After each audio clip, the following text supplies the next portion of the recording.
Stand by to launch FanStream Sports. 3, 2, 1. Let's start. Hello, sports fans. Welcome to FanStream Sports. Nothing but pure sports. This is the JP Show. JP, it is so good to hear you back on the air. Stand by. Now, here's JP. All right, happy Friday, everybody. It's the weekend. We got a couple of Lightning playoff games in the Eastern Conference Finals. Tonight, Game 2 in the Garden, Madison Square Garden, where we will have Brian Bradley joining us here around 11:30 as the Lightning take the ice at Madison Square Garden for their morning skate. And I wonder if they'll still have the score up like they did yesterday. Poke the bear, Rangers. Just keep poking them. See how that works for you. So we will chat with Brian Bradley at 11:30 for Madison Square Garden. And we will also hear from John Cooper in our first segment here. Get to the Rays' big win yesterday, 3-1 over the Rangers. They get the White Sox coming in this weekend. So they'll be facing some pretty good pitching this weekend. And we'll see if that offense can keep it rolling like they did yesterday. And they actually had 9 hits, 7 walks. What is that? 16 base runners by my Florida State math? How about that? So we'll get into that. We got some Bucs sound for you today. All kinds of fun stuff. Oh, and Scott Carter's going to join us from the white sand beaches of Destin as they wrap up the SEC spring meetings. And unfortunately, neither Jimbo Fisher or Nick Saban threw a punch at the other. So that was unfortunate. But we still had some other verbal violence that we can talk about, I'm sure. And we'll check in with what's going on with Billy Napier in his now 6 months on the job at the University of Florida. So we got lots to get into today. We welcome in Nick Geddes from Outkick.com. What's up, my friend? How are you? I'm doing well on this morning, and let me tell you right off the bat, I'm trying to not be as superstitious anymore and buy into bad omens and all those kind of things. Why? I'm trying not to, but I have. You see what I'm decided to wear this morning? I've put on the Manchester United kit. You have the Ronaldo. This wait. Kit? It's a kit. It's a jersey. This is a kit. They play football and they play on a pitch. Thank you. And whoa! A kit? This is a kit. Well, a kit usually comes with is like something you build and it comes with multiple pieces. That's one thing. This is a kit. You should ask Jeff yesterday. This is a kit. Okay. The Man United kit. But anyway, this can go one or two ways. Other stupid things. I'm wearing a losing franchise right now, and that's a bad omen on a Lightning game day. Or because it has Ronaldo's name on the back of it, I'm wearing greatness, and we're going to come on top. This can go one or two ways. I thought about this today when I put this on. I'm not even joking, because superstitions may or may not be real. So no, they're do not. with that what you will. They're not. But it's an interesting choice to say the least. Yeah. But we never really talked about this since you are a Man United fan, and we won't do it today. But is this all the Glazers' fault that they've just become such a disaster? You throw it all on ownership? Are they not spending money, or they just? Oh, they're spending money. They spent more money than any club, I believe, in the last 9 years. So why is it the owner's fault? Huh? Why is it the owner's fault? Because they put the worst people in place to run the club. All right, so they're making bad decisions. It's a commercial club. They've turned into a big commercial club. It's about selling shirts. It's about turning a profit over. It's not about winning anymore. No accountability. Because they're not changing out the people when they need to change them out. No, they have the worst people that don't know. They've never. I mean, the Glazers have really. That's been probably their biggest downfall is hiring the wrong people constantly. Coaches, it's bad in Man United. Yeah, like ever since they came on, like 2005, I believe it was. Mm-hmm. Like the entire Manchester United faithful has been revolting against them. Yeah, for 15, 16 years. Well, I know soccer fans are just completely unreasonable, but that's why I was asking you if there's any real meat to that. So it's just more the management of the club. They're spending money right and left, but just on the wrong people. Yeah, we got to be smarter, no doubt. All right, but our hockey club is right in the thick of it, and tonight is Game 2, crucial Game 2, obviously, after losing Game 1 in an inauspicious fashion. I think, as I read the coverage and listened to a lot yesterday, there's this, I think, certainly from the Rangers' perspective and then the national perspective, that this was, a a shot over the bow of the two-time defending champions. There's a new team in town. They're the new Lightning. They got, they're built like the Lightning, blah, blah, blah, blah, blah. I don't see it. I'm not buying it just yet. You got to go out and prove it. That, to me, I think you're going to see a very committed Lightning team tonight come back and play the way they did against Toronto. And this is typical of what we've seen with the Lightning. They get a feel for what the other team is doing. I think there's no question that Gerard Gallant has done something in terms of his system that is giving the Lightning problems. They obviously did a little bit in the regular season. They were 0-3, but two of the games very close. But at this point, you got to say, okay, we need to make an adjustment. What are those adjustments going to be? And, oh, by the way, we may see Braden Point in this series as well, as Brian Bradley told us on Wednesday, when I thought he was not coming back for the playoffs. I mean, that was kind of the general feeling many in the media had. And there he was skating the other day and maybe back. Not for tonight's game, I don't think, but he could be back for games 3 and 4 in Tampa. So we don't know, but he's not going to play tonight. And the Lightning are going to have to get up off the mat a little bit, which I expect them to do. I expect them to play a very, very, very good game tonight. And I expect them to not make the kind of critical mistakes they made the other night in 28 giveaways. That's got to come way, way down. And I expect it will, because that's a lot of that is puck management. It's just rust. To me, that's the rust factor right there, the 28 giveaways. Yeah, it's only up from here. I think Vasilevsky was moving a bit slow in that game. And listen, like the first goal right off the bat in that game, and that's the worst thing I think you can get for a goaltender that probably has a little rust on him after 9 days off, is basically a 2-on-1 at that point with Zibanejad and Kreider. I mean, it's probably the worst thing you could get, probably 70 seconds to a game, I'd say. And he never was able to get into a groove. I mean, he definitely allowed 6 goals in, I think 3 above expected by the analytics sake. So he let in 3 that he probably should have made. Yep. Very slow. I don't think you're going to get that Vasilevsky tonight. I No, mean, he heard no the way. chance. Yeah. He doesn't get rattled by those things, I don't think. So he's going to be determined more than ever. And I think you're going to see a normal Vasilevsky tonight. Yeah, I think you're going to see a normal Vasilevsky, and you're going to see a tighter defense, to be quite honest. I mean, that was a critical mistake right there by what I think more Zach Bogosian than anybody else when he left Kreider wide open. And that's just, that's the speed of the game. You're 9 days off. It's just different. It's just different. And it may sound like an excuse to a lot of Ranger fans, but it is what it is. And we'll see tonight as this series go on. No, do the Lightning, is this a must win for them tonight? No, absolutely not. It's not a must win. It's a long series. You come home for 2. The Rangers haven't played all that great on the road. So look, the Lightning are in fine position. Obviously you'd rather win game 1, but in no means am I panicking. There's nothing that I saw the other night that I haven't seen before, and I know exactly what's in this Lightning team.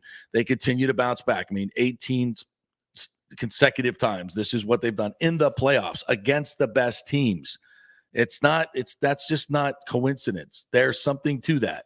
I think that actually is a must-win game for me. I know you don't ever count the Lightning team out, but something we might have glossed over a little bit is the Rangers. They're on a 7-game home win streak right now in the playoffs. Yeah. I don't know if we really – we talked about their home ice advantage, and Madison Square Garden is loud. It's tough to play in. But with that win streak right now, and they're truly feeling that, I think the Lightning have to get 1. They have to get 1 and get this a split, because you don't want to be in a situation where you got to play 2 more against New York at home and you're climbing up a 2-0 battle. The numbers, I don't have them right in front of me, but I know the numbers are so skewed if you go down 2-0 in a series. Yeah. And in a tight one like this where Shesterkin clearly is locked in, I don't think you can afford to go down 2-0. I just don't think so, because the Lightning are just not at full strength, obviously. Yeah.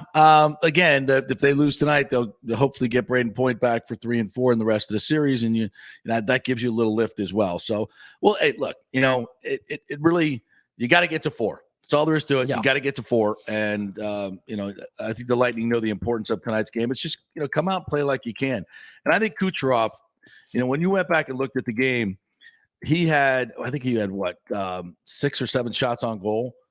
He was in the right places, but I know damn well that he's going to make some adjustments, and there's going to be, I think I would bet a lot of money, and I might just, that Kucherov gets a goal tonight. I think he's going to score tonight. I think he's going to be a very big part of what's going on tonight. And I think Vasi is shuts it down. I think Vasi shuts it down. Would be shocked if he allowed in more than one goal. Now, if the Lightning continue to make defensive mistakes in front of him like they did, I mean, then that's not on Vasi. But he's, like you said, the three that probably shouldn't have gone in, he's got to be better. And then I expect them all to be better. No question about it.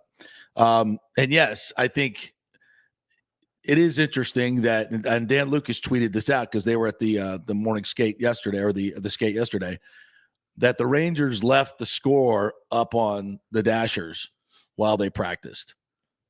The 6-2 score. I did see that. That's weak sauce. That's weak sauce, Rangers. And I don't think it's by accident either. I don't think it's by accident. You know, I don't think it's the worst thing for the Lightning to see that. Oh, I think it's great for the Lightning to see it. I think it's great. Yeah. So bring it on. Yeah, I think it's great. I think they're getting a bit too confident over there. Just a bit too confident. The rhetoric I'm seeing from the fan base. Yeah, people of that cover the course. team. Yes. It's one game. It's outrageous. Again, until somebody beats the It's Lightning. disrespectful. Until somebody beats the Lightning 2 games in a row in the playoffs, then we can talk. Yeah. We can talk. Yeah. And until then, and I don't expect that to be tonight. Are those the ratings there? Yeah, I just came across this, and that game 1, Lightning Rangers, the most viewed conference final game 1 ever on cable, and they started recording data in 1994. Wow. So obviously it has to do with New York. Let's be real here. Yeah. But still, the highest rated game 1 ever on cable since 1994. Wow. In the NHL. Up 34% versus Lightning Islanders last year. 34%. I will say that is the ESPN effect, because people aren't having to dig through their channels and try to find it. Yeah. It's right there on ESPN. So whatever you think about the broadcast, whatever, it definitely, look at those numbers. Yeah. And the Lightning are a part of it. Yeah, and I think they've done also a very good job of promoting. It's just when you typically I'll have ESPN on in the background all day long, and they're constantly running fresh promos. Yeah. For the Lightning Rangers season. So they've given it a significant amount of time in their sports centers. I mean, there's not a whole hell of a lot else going on, but I do get a sense that people are waking up to hockey. I really do. I think the casual fan is probably taking a peek and going, this is pretty good. I should be watching this. Yeah, I think there's more buzz than ever. And I told you last week, I think the game has the most skill it's ever seen right now. Oh my God, it's off the charts. Speed, skill, and just the game itself. I especially now with the advent of HD and HD televisions and everything, it used to be hard to follow the puck. It's not so hard to follow the puck anymore. You can, it's a very, very good production on TV. Very good, very exciting. All right, let's before we get to some of the other stories, and we'll hit the Rays and the Celtics with a historic comeback last night on the Warriors. I watched a little bit of the end of that game. Holy crap. They were up. Celtics were down 12 going into the fourth quarter in San Francisco, and the Warriors just completely shit the bed. I mean, the Celtics go on a 20-5 run. And Al Horford's hitting a couple threes. White's hitting a couple threes. I mean, Jason Tatum last night, in addition to having the ugliest jacket I've ever seen in my freaking life, that jacket, as ugly as it wasn't ugly as his shot last night. He was 3 for 17, and they still beat the Warriors. I had the Warriors winning this in 5. And I don't know, was it? Yes, it could have been Nancy Pelosi tweeting out right at the beginning of the fourth quarter with her Dubs jacket on that ruined everything. What that guy tweet? It was a good tweet. It was a good tweet. I think he said the Warriors must have saw this in the fourth quarter and decided to do nothing down the stretch, the most important stretch or whatever. Very nicely done. Very nicely done. But that was a bit of a shocker as the Warriors or the Celtics go up 1-0, and the Warriors, I don't think they're in trouble. But they got to. I think they were taking this serious a little bit for granted. What is this jacket? It's the ugliest thing I've ever seen in my life. I mean, we got cheetah girl print. I don't know what this is. What do you even call that? It's like a paisley. It looks like a supreme topping on pizza. A paisley lapel on one side. It's like, let's come up with every pattern that will conflict and contrast with the other, and throw it all onto one jacket and actually call it stylish. Awful. And I bet he paid like $7,000 for that thing. Like, sorry, bro. That's called trying too hard. He had a bad game yesterday, didn't he? Yeah, he had a horrible game. And, I would hope that thing there should be a ceremonial burning of that jacket before the game. There should, without question, 100%. Boy, that's ugly. All right, let's listen to John Cooper yesterday. I thought he had a very interesting press conference yesterday. Really good stuff. Hit on a lot of different topics, including something I have not heard anybody talk about this entire playoffs, and that's the effect of the Russian-Ukraine conflict on the players. So we're going to go through the yesterday's press conference and stop it down and have some comments as well. Here's John Cooper yesterday in the day off presser. You guys have had this incredible propensity to bounce back after playoff losses. Mm-hmm. What is involved with that? Is it simply experience, or is there more to it? We, as a group, are pretty good at self-correcting. And guys, they take losses personal. And I think, last night especially, as deep as we are right now, and kind of the way, the score got out of hand, it affects the guys. But I give them credit. They self-correct. They know what works for us and what doesn't. And we clearly saw what didn't work for us last night. And so I can't guarantee the result, obviously, but I expect better from us. Sort of specifically narrowing that down, what's the difference between game 1 and game 2 of a series? Because that's kind of where things seems to be really strong in your favor as you make those adjustments. Well, one team has won and one team's lost. So who knows? Maybe urgency comes into it. But oftentimes when you're on the wrong end of things, I only can speak for us, but part of it is what the opposing team's doing, and part of it's what you're doing. So if you can, again, self-correct what you're doing, now you're probably taking away some of the chances that the other, you're giving the other team. Because you look at the way games go, teams earn their breaks, and then the other team helps you with the breaks. So just eliminate those, and now you're forcing the Rangers to have to make plays that otherwise we're not giving them. And if we can do that, that definitely will help us out. All right, pause it. And you learn that from game 1 to game 2. And what he said reflected in the numbers. The Lightning are 10-3 in road game 2s. That's a big number. They're 18-0 following a loss in the last 3 postseasons with a plus 36 goal differential in those 18 wins. I mean, that's not just winning games. That's convincingly winning those bounce back games. And they've lost game 1 of the playoff series 4 times over the last 3 postseasons and went on to win all 4 series. Okay. This is not an insurmountable. In fact, it almost is something that is good for the Lightning. Take a shot early, make your adjustments, and come back and win the series. Yeah, there's no simple as that. There's no panic in this team at all. Good God, we keep saying it. We keep saying it. I mean, they're the best team, I think, playing behind in a series, behind in a game. They really don't let it snow. I know it snowballed a little bit in game 1, but it just felt like it wasn't their night. But for the most part, when they're in a game, they don't really get out of one. But their reality is, I know they said the regular season doesn't matter, but you haven't gotten over that hurdle yet of beating this team. You haven't really mentally, you haven't really got over that hurdle and beat this team. You're 0-4 this season. Yeah, you got to get one. You got to get just one. Yeah, that starts tonight. Yeah, let's continue. Sorry, you talk about adjustment, self-adjustment. For those of us that don't know Andre like you do, what's he like after a game like that? And then watching him before practice today, going out there, his intensity. Really intensity, work ethic, all that. He's top of the list in that regard. But as I said before, our team, they take losses personal, but I would say the goalie really takes it personal. And hence probably why he's so good at bouncing back in games where we were on the short end. John, I know a lot of guys are banged up this time of year. You look at a guy like Hagel, you rested him for a reason in between series, and he's playing through something. Like, as a coach, what's the balance of like playing a guy, whatever percentage he is, versus putting a guy who hasn't played in a while? Like, what's kind of things you weigh when you talk about a guy who wants to play and probably wants to tough things out versus?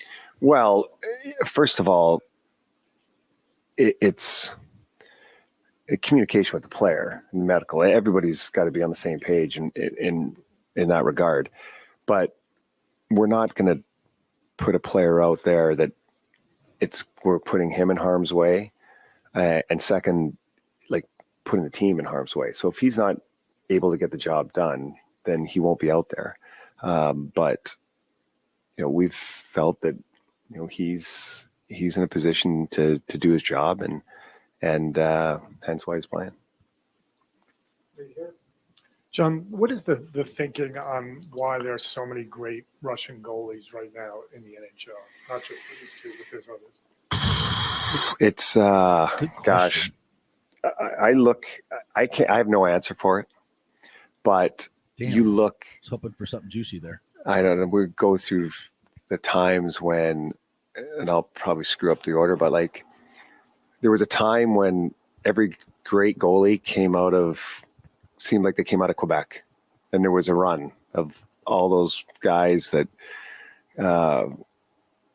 came from Quebec, and then all of a sudden it was like, then came the Swedes, they jumped in, then came the Finns, and now have come the Russians. And why? I don't know if the same goalie coach just every 8 years whips around to whatever country. He's like, okay, I'm going to do this, but it's the Russians' turn, and you're watching. Not only, these are two great goalies, and they both have Vasi's been around a little bit longer, but man, you're getting to see greatness in these two guys. Just related follow-up. There are many great Russians in this series, and it's got to. They all compartmentalize so well. With your guys, how do you see that they've been able to compartmentalize with so much going on?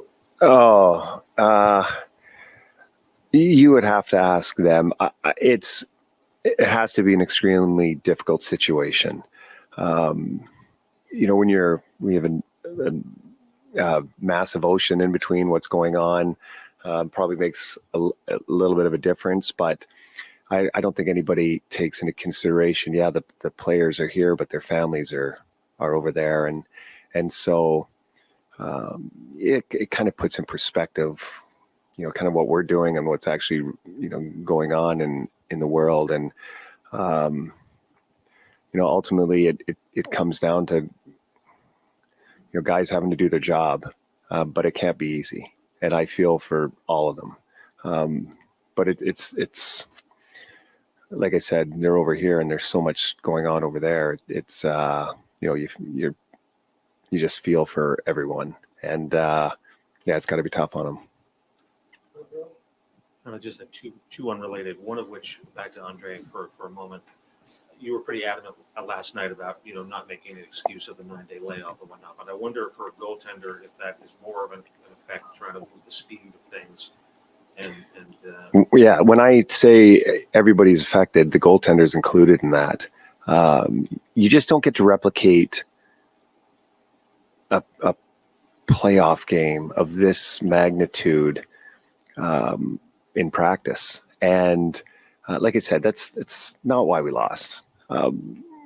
But you have to overcome those things. And it doesn't help that, you give up a 2-on-1 in the first 90 seconds to a guy that's got north of 50 goals.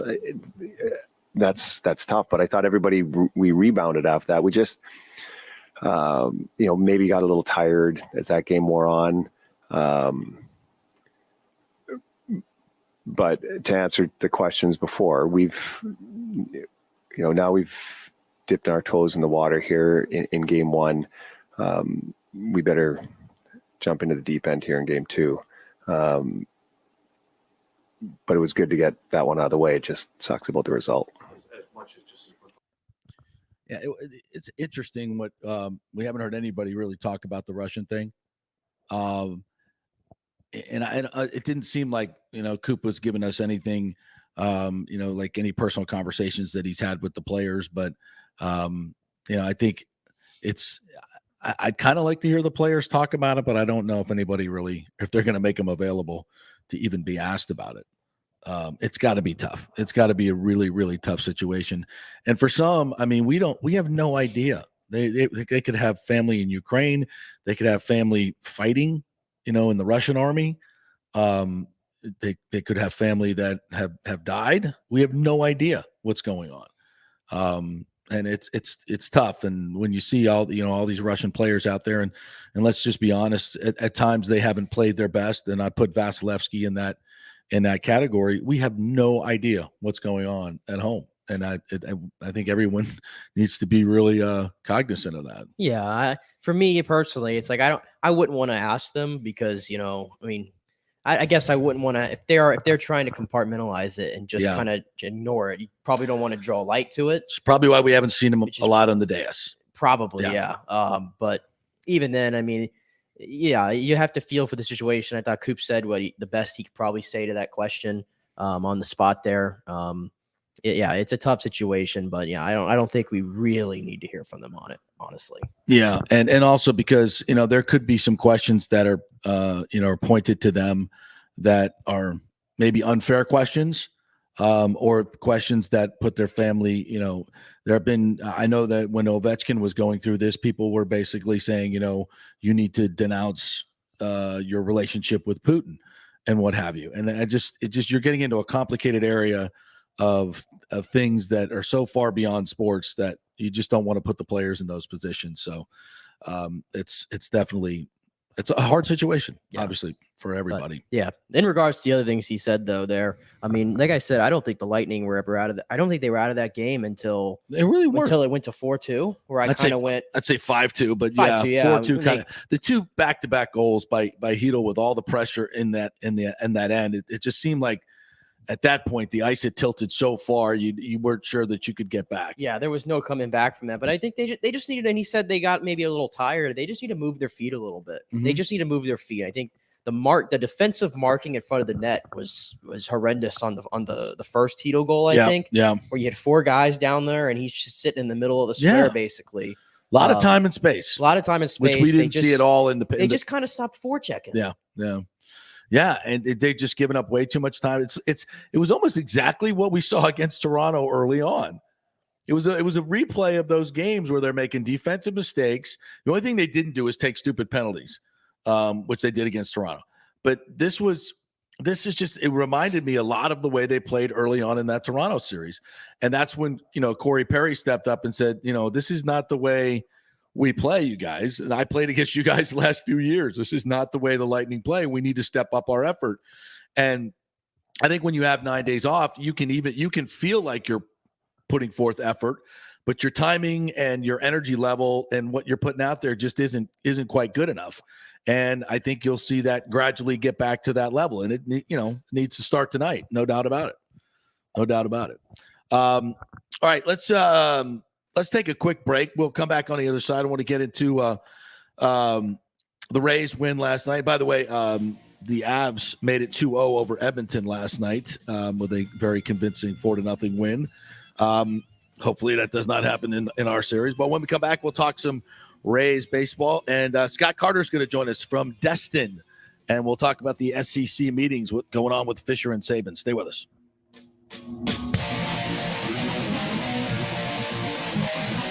The world economy is in chaos, and mortgage rates are going to go higher in the next few months. Meanwhile, home values are up 24% in some neighborhoods of Tampa Bay. Do not miss this opportunity to refinance your home, get some much-needed cash to handle skyrocketing inflation, and fill up your car. Contact Scott Fitzgerald at American Mortgage Services. Even if you've recently refinanced, Scott can make the deal work because he charges no lender fees like the big boys do.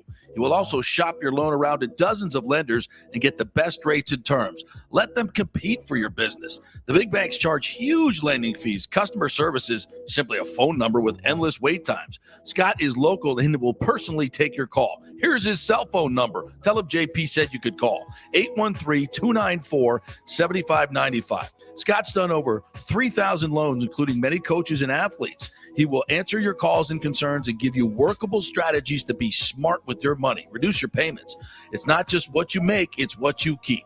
813-294-7595 or email him at scott@amstampa.com. The health professionals at Bay Area Modern Medical Center want you to know it's time to commit to a new healthy lifestyle. It's literally a matter of life and death. 42% of Americans are considered obese, and being obese made you 3 times more likely to be hospitalized by COVID. So getting in shape is not just about looking better, it's about living much longer.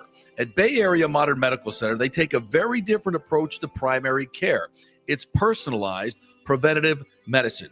Christopher Lugo and his experienced staff are proactive in looking at your issues before they become a problem, encouraging a healthy lifestyle with proper diet, supplements, and exercise to optimize your active lifestyle, building up your immune system, not destroying it with poor nutrition and bad habits. So call for an appointment, maybe change your primary care and get on it.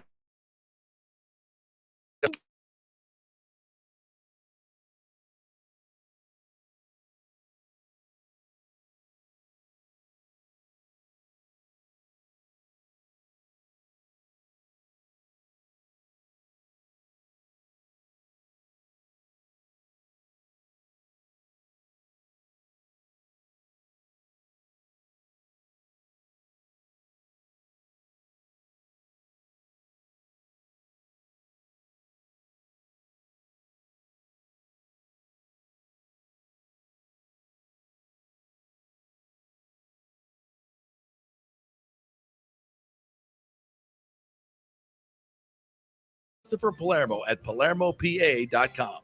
Coming back at you. Now, more with JP on FanStream Sports. It's only just begun.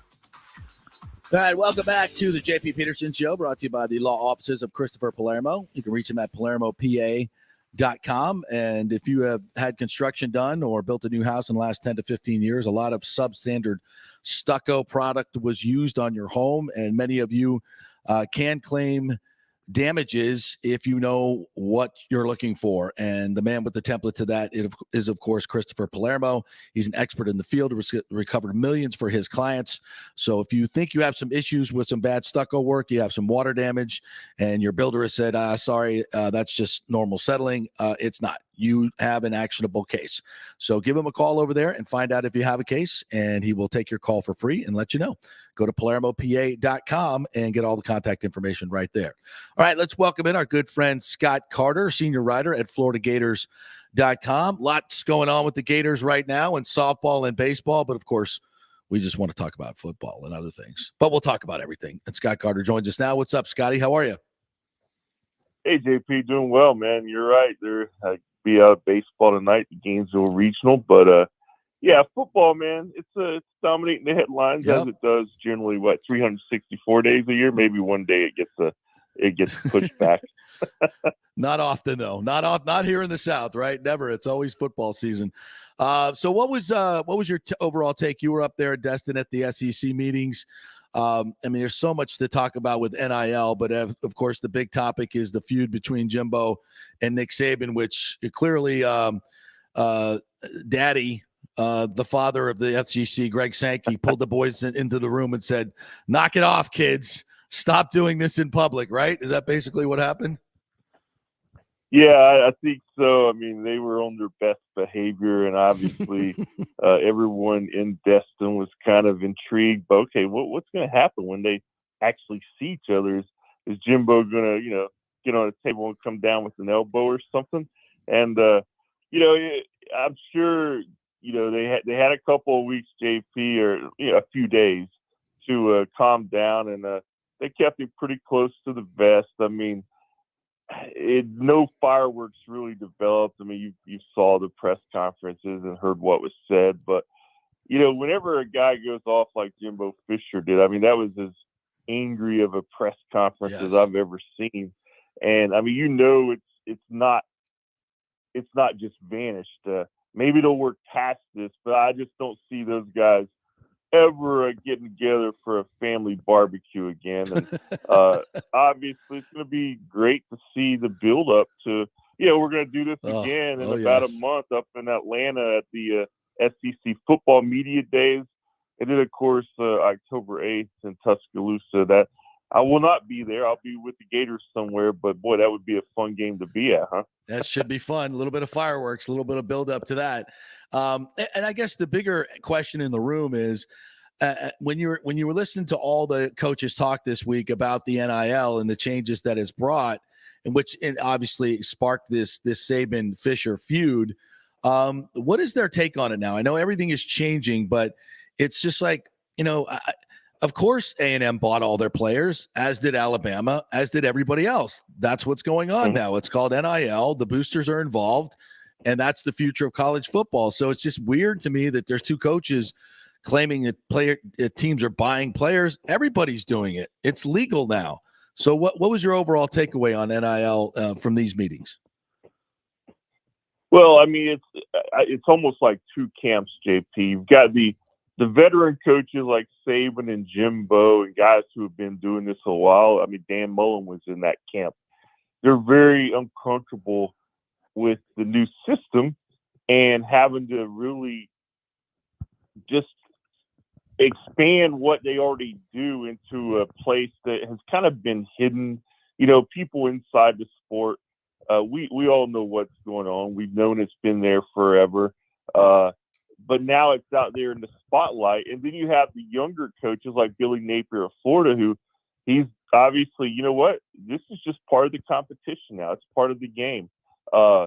He's kind of, I think, more adaptable to it because he knows that this is just going to be part of his career that he's going to have to deal with for as long as he wants to coach. Whereas the older guys who are kind of nearing the end of their careers, man, this is more of a headache. Yeah. And it does. I mean, there's a lot of questions around NIL still. I mean, I think where we are right now is kind of a holding pattern to wherever we're going. There's everything's being discussed from whether, should Congress get involved? Should, are college sports going to become like pro leagues eventually down the road, at least in college football? Yeah. I mean, Congress they can't solve much. So I don't see them getting involved is going to help any. I think the leaders of college athletics, and it's unlike the pro sports where, it's competitive, but they're all kind of in it for the same thing. They have a commissioner. College sports, it's so regional, and it's so, what rings true in the Southeastern Conference is a totally different world than the Pac-12 conference. And to get everybody on the same page, it just seems impossible at this point. So I don't know where we're going. I do know, I mean, I'm pretty confident saying that it's going to be more like a pro model within 3 or 4 years. And I'm just curious to see, is the SEC almost going to become its own big, I mean, there's enough interest in it. It's a money-making machine. It could survive easily on its own without playing the Big 12 or the Pac-12 or whatever. I hope it doesn't become that, but I do think these conferences and these Power 5 schools in football, they will be their own entity sooner than later. It's just how we're going to get there. And I don't have that answer. I don't think anybody does right now. Yeah, it's so interesting. Did any of the coaches put forth a plan or any ideas that they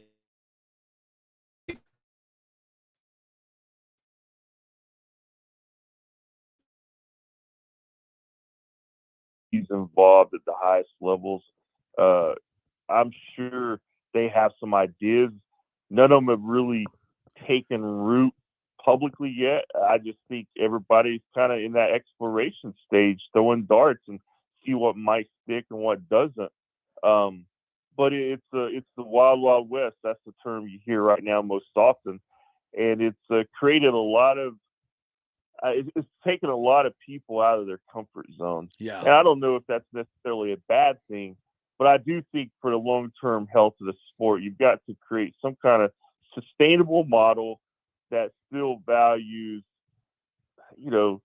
fairness to whatever degree you can have. I mean, I don't, if it is going to end up being like this, let's face it, there's only going to be about 20 schools that can compete in this marketplace. Yeah. 5 maybe. Maybe it does become that. I don't know. Maybe it's the survival of the fittest in the long run. But I would like to see, hopefully, a model be devised where, programs like UCF, USF, others like that are still a player and still have a place at the big table. Scott Carter joining us from FloridaGators.com. Yeah, I was going to ask you, do you know specifically what the collective is for the Florida Gators, how it's working? I've heard the Florida State folks talk about their collective saying we got a late start. Maybe we weren't. The Florida laws are a little bit more restrictive. It doesn't allow administrators and coaches to be involved in the NIL like they actually do at other states. Do you have an understanding of where Florida is in terms of their collective and how much money does Napier feel like he's working on a level playing field with some of these others like Georgia and Alabama? Yeah, I think he's done a great job. I mean, it's been at the top of his to-do list since he took the job, and he's worked in that area because he knows that this, like I said earlier, this is part of his experience as a coach at this level. And if you don't succeed at the NIL arena, you're not going to succeed on the field. So, yeah, I mean, they've got, the Gator Collective, which is the actual name of the first one. It started, and it's kind of been a ground roots thing with fans and with subscriptions. And then there's something called the Gator Guard, which is the high end, which is the real money boosters. They've become more public in the last couple of months. And Napier's been involved with both groups, just, creating a connection there and an understanding of what the new dynamics are, what they can and can't do. And I think that Florida is situated really good in the big picture in NIL.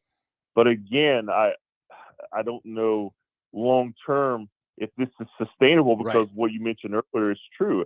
There are different states that have different laws. And, and some states have just now are still putting together a law. So until you have some kind of uniform system, it's just you're going to continue to hear coaches grumble and allege this and that against other schools. And it's just going to be a mess, but it's entertaining. But at the same time, I think the casual fan, let's face it, they only care what's going to happen on Saturday. You're going to win or you're going to lose. But the people in the business, it's a whole different world. And Nick has some numbers that are startling that Ryan Day put out yesterday. You were telling me. Yeah, I'm sure you saw it, Scott. He said like the $13 million that he needs to keep his roster intact. $13 million. At Ohio State. Yeah. He said like $2 million for an elite quarterback, like just crazy stuff.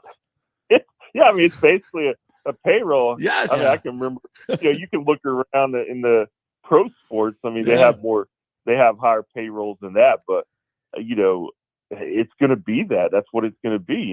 You're going to have those top end guys who are going to be able to get that kind of money. And then you're going to have a majority of guys who are going to make some extra cash by doing, some appearances at car dealerships or whatever. It helps them out while they're in school. And I think that's what a lot of college administrators thought the NIL would be, but it quickly turned into something, the pay for play, which everyone kind of knew it would be, but didn't want it to be. Didn't want to admit it. Yeah. Well, with NIL, the craziest there in regards to on the field, I'm looking at like the quarterback situation, and like I'm a big fan of Anthony Richardson from what I saw last year. I know JP has some question marks, but I'm just curious, does he have that number one position locked down, or does Jack Miller, who just came over from Ohio State, does he have a shot to kind of push him a little bit? No, I mean, Anthony's definitely solidified at number one on the depth chart going into the fall. And, I think that Miller's a nice different option for them to maybe toss in here and there.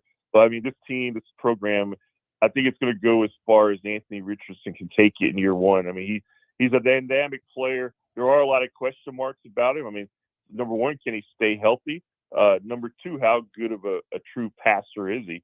So those things are only going to be determined, with him on the field. But I do know from spring, he looked better throwing the ball, and he was healthier than I expected coming off that knee injury. So he's definitely the number one guy. But you bring in a guy like Miller to challenge him and also to give a different look when needed. Yeah, and I think you guys just looking on your website got another transfer too, Ricky Pearsall from Arizona State, a receiver, their leading receiver. Tell me a little bit about him. Well, they made a trade with Arizona State, JP. Emory Jones out to Arizona State and got Ricky Pearsall in return. Yeah. Gators obviously needed help at that position. That was a priority that Napier identified really quickly in his process of evaluating the roster. And this guy comes in, I think he had like 48 catches, about 600 yards.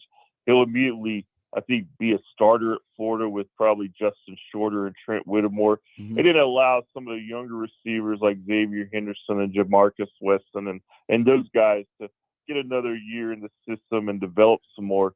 But he's going to be a key player for this team, and that was probably the biggest transfer portal pickup so far for the Gators since Napier took over. And just give me before you go, just kind of a little bit of 30,000 feet about what Napier's done in the first 6 months. What does he come in and change the most? Where's his impact been felt the most? What do you think?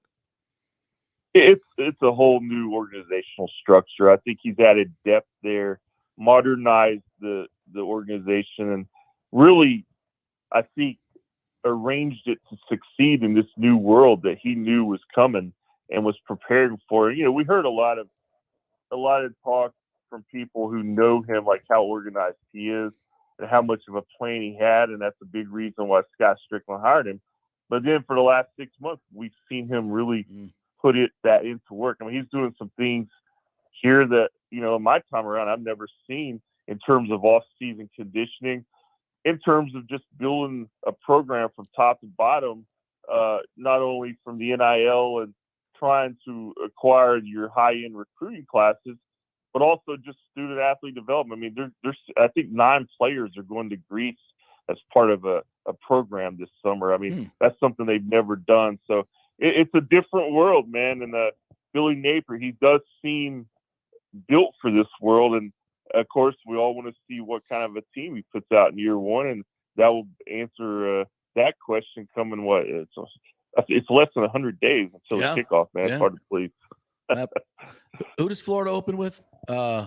Utah? Yeah. It's going to be at the Swamp. Right away, he's going to be tested. I mean, they've got a lot of home games earlier in the schedule, but Kentucky, Utah, there's some games there that, we're going to find out about this team pretty quickly.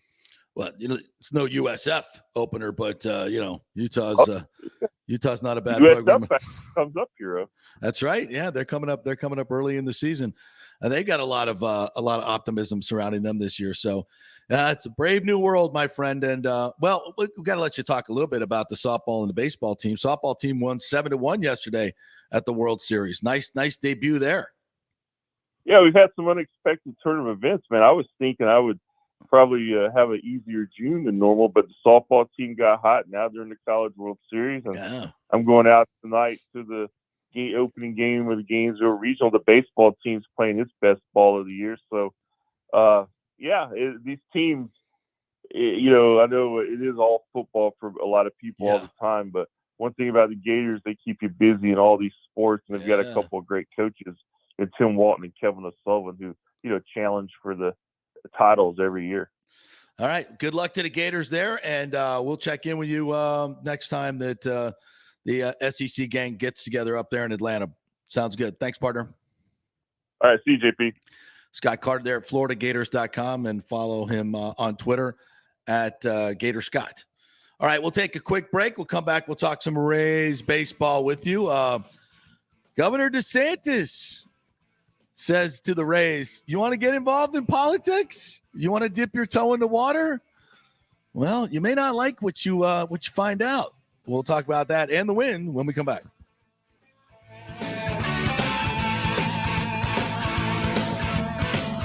Cryptocurrency is all the rage today. The market cap for the industry is now over $1 trillion. And you read about people making millions of dollars, right?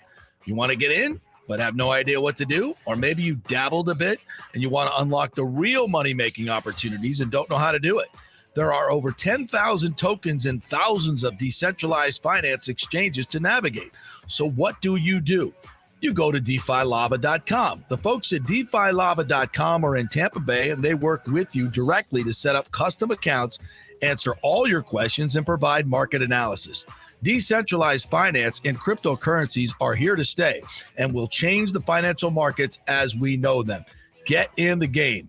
Get with the experts at DeFiLava.com and tell them JP sent you, and get their free 2022 crypto market forecast today at DeFiLava.com. Don't get left behind, folks. Make some money at DeFiLava.com. The health professionals at Bay Area Modern Medical Center want you to know it's time to commit to a new healthy lifestyle. It's literally a matter of life and death. 42% of Americans are considered obese, and being obese made you 3 times more likely to be hospitalized by COVID. So getting in shape is not just about looking better, it's about living much longer. At Bay Area Modern Medical Center, they take a very different approach to primary care. It's personalized preventative medicine. Christopher Lugo and his experienced staff are proactive in looking at your issues before they become a problem, encouraging a healthy lifestyle with proper diet, supplements, and exercise to optimize your active lifestyle, building up your immune system, not destroying it with poor nutrition and bad habits. So call for an appointment, maybe change your primary care, and get on a journey back to full health and a happy life. Call 844-977-3477 or go to BAMMC.com. Tell them JP sent you for priority scheduling. 844-977-3477 or go to BAMMC.com. Italiano Insurance has been serving and working in our community for over 60 years, and it's not just about insuring all the pieces of your life. Italiano is as much a part of Tampa Bay as the Cuban sandwich, Gasparilla, and our Bucks, Lightning, and Rays. They're also active supporters of great charities like the Humane Society, Metropolitan Ministries, and local pediatric cancer centers. Hey, we all need insurance, so do business with a local company with a commitment to our community. Don't call some 1-800 number. Call Italiano and be greeted by one of your neighbors. That's 813-877-7799 or ItalianoInsurance.com. Named the Small Business of the Year by the Tampa Chamber. 813-877-7799. The world economy is in chaos, and mortgage rates are going to go higher in the next few months. Meanwhile, home values are up 24% in some neighborhoods of Tampa Bay. Do not miss this opportunity to refinance your home, get some much-needed cash to handle skyrocketing inflation, and fill up your car. Contact Scott Fitzgerald at American Mortgage Services. Even if you've recently refinanced, Scott can make the deal work because he charges no lender fees like the big boys do.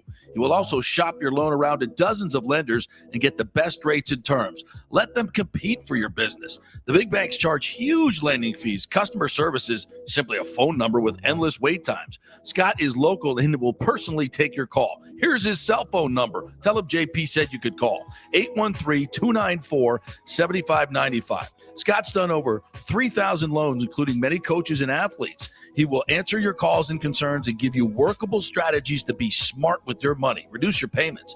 It's not just what you make, it's what you keep. 813-294-7595 or email him at scott@amstampa.com. Have you purchased a home in the last 10 years and the stucco is starting to come loose from the upstairs portion? Well, that can cause some serious damage that you can't see until it's too late. Is it becoming an eyesore? Have you contacted the builder and just can't get any relief? That's very common here in Florida. So call the law offices of Christopher Palermo. They can help you. Call 813-221-5636. That's 813-221-5636. He's recovered millions for his clients. The law offices of Christopher Palermo at PalermoPA.com. Let's go. Right now, back to the show with JP on FanStream Sports. All right, welcome back. JP Peterson Show brought to you by the great folks at the Palermo Law Offices. Christopher Palermo will help you out with real estate law. And if you have any issues with construction defects, go to PalermoPA.com. Also brought to you by the Gold and Diamond Source. Great folks over there, Julie and Steve Weintraub. If you're looking for some Father's Day gifts or just gifts in general, maybe post-graduation gifts, always a great place to go. They've got a great selection of necklaces, rings, earrings, watches for the guys. If you want to find some of those great baller watches, they've got some good used ones as well. Gently used, can't even tell they've been used, but much better prices. A lot of guys love collecting watches now, so that they have a great selection there. Whatever is you need, they've got great financing as well, 0% over 5 years, which means you can get a really, really big ring for 20, 30, 40, 50 bucks a month. So check them out. It's the Golden Diamond Source, 3800 Alberton Road, always online at thegoldendiamondsource.com. Outkick broke a story yesterday that I thought was very interesting, Mr. Geddes. Because I haven't seen it in the Times or anywhere else, that the governor, Ron DeSantis, is going to veto a bill that would give $35 million to the Rays in Pasco County, well, more to Pasco County, to build a spring training facility for the Rays. And given that the Rays have been, against the Yankees, they use their social media to this is where it gets kind of interesting, because they put out a statement, which I thought, and this has to deal with gun violence and also the mass shootings that have taken place. And this was in response to the Uvalde and Buffalo mass shootings, that they used their social media to promote a group called, Everytown, which basically is a group that is, trying to affect not only legislation, but other good, common sense enforcement to lessen these mass shootings.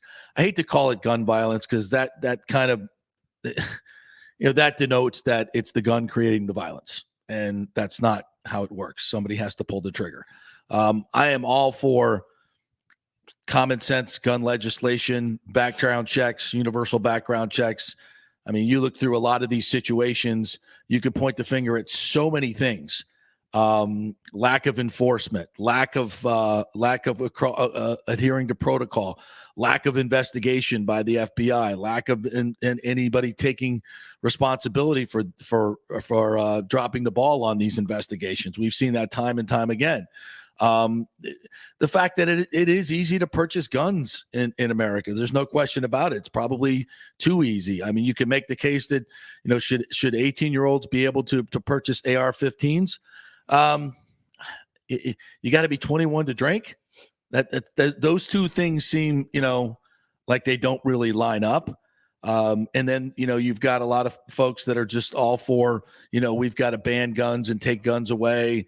That's the solution, which to me has got to be the dumbest thing I've ever heard in my life, because people who are willing to commit murder are probably not going to pay attention to your gun laws. I mean, that seems pretty basic to me. And the idea that you're going to get 350 million guns off the streets in America, most of those will come from the law-abiding citizens. It makes no sense. It sounds good to a lot of people, this panacea that you can get rid of guns universally. It's not going to happen in America, and nor should it. We can go into a lot of history lessons about what happens when you disarm the public. It usually leads to genocide. If you pay attention to your history lessons, just go throughout the brutal authoritarian regimes, when they grab the guns, the next thing they do is round up most of their political dissidents and exterminate them. That's what happens. Go through history. You could say that's not going to happen here. We're already having political prosecutions in this country already. But the point is, when it comes to the Rays want to dip their toe into politics. And when you do that, you're going to, sometimes you're going to get bit in the ass. And this appears to be one of those situations, because they had hoped to get this $35 billion, and DeSantis, according to Outkick.com, is going to veto the bill, and primarily because he feels like this is the Rays as another, quote, woke organization that is trying to push their political agendas on the people. And if that's what you want to do, there's going to be pushback from the other side. I don't see, you can parse it out, but I don't necessarily think it's right for politicians to be punishing. To me, he was going to block this either way. I think the way it's been framed because the Rays politicized the shooting, I think that's more a political statement than anything. I think he's responding to what he interprets as a political statement with his own political statement, if that makes sense. Yeah. That's the way I take it. And to me, that's what it seems to be. That's what it comes off to me as. And I don't know, see how that helps anybody. I still think it comes off as toned, regardless of how you feel. Like, you have to be like mindful that there are a ton of Americans, and ourselves included, who are in favor of common sense gun laws. Yeah. And are in favor of gun control, whatever you want to call it. Nobody wants to see mass shootings. Like, so nobody. For him to, like, I guess, put that as his main reason, if that's in fact true, the main reason here, to me, it's tone deaf. I think it's a bit tone deaf, and I just don't like responding with a political statement of your own, because what it just does, just riles people up either way. Yeah, of course. It riles up your base, it riles up the one on the opposite, and now we're really making it a political issue, and I just don't get it. I really don't get it. Well, maybe the Rays shouldn't have made it a political issue. I don't see how the Rays made it a political issue.